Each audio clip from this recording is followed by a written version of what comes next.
नमस्कार, झारखंड समाचार के इस YouTube चैनल में एक बार फिर से आप सभी का स्वागत है। दोस्तों, अगर आपने अभी तक इस चैनल को सब्सक्राइब नहीं किया तो सब्सक्राइब कर लें, जिससे आपको झारखंड की और भी छोटी बड़ी खबर मिलती रहे। दोस्तों, झारखंड सरकार की नई नियोजन नीति पर सियासी हंगामा जारी है। बीजेपी के राष्ट्रीय उपाध्यक्ष और झारखंड के पूर्व मुख्यमंत्री रघुवर दास ने इसके खिलाफ कोर्ट जाने की बात कह दी है। वहीं जेएमएम ने कहा कि इस तरह की धमकी से कोई डरने वाला नहीं है। झारखंड सरकार ने वर्ष 2021-22 को रोजगार वर्ष घोषित कर रखा है और उसके लिए सरकार नई नियोजन नीति भी लाई है, लेकिन इस नीति को मंजूरी मिलते ही इस पर सियासी बवाल शुरू हो गया है।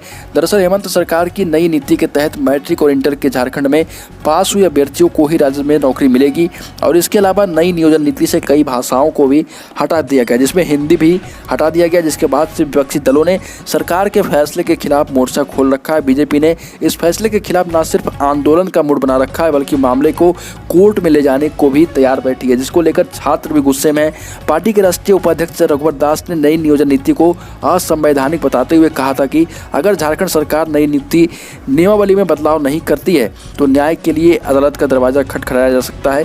वहीं बीजेपी विधायक सीपी सिंह के मुताबिक सरकार को झारखंड के हित का ध्यान रखते हुए नियोजन नीति में सुधार करने की जरूरत बताई गई है।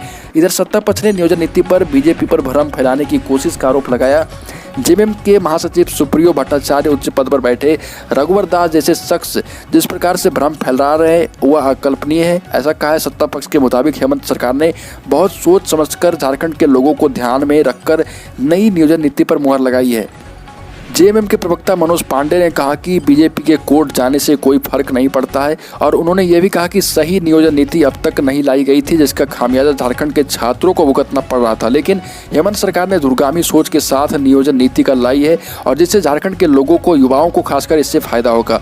वहीं कांग्रेस प्रवक्ता शमशेर आलम ने कहा कि बीजेपी अगर कोर्ट जाना चाहती है तो इससे कोई डरने वाली बात नहीं है, क्योंकि सोच समझकर और सटीक नियोजन नीति लाई गई है। शमशेर आलम ने यह भी कहा कि बीजेपी को पहले समझना चाहिए कि इस नियोजन नीति में झारखंड के हित के लिए जो नियम और शर्त लगाए गए इससे सभी को फायदा होगा।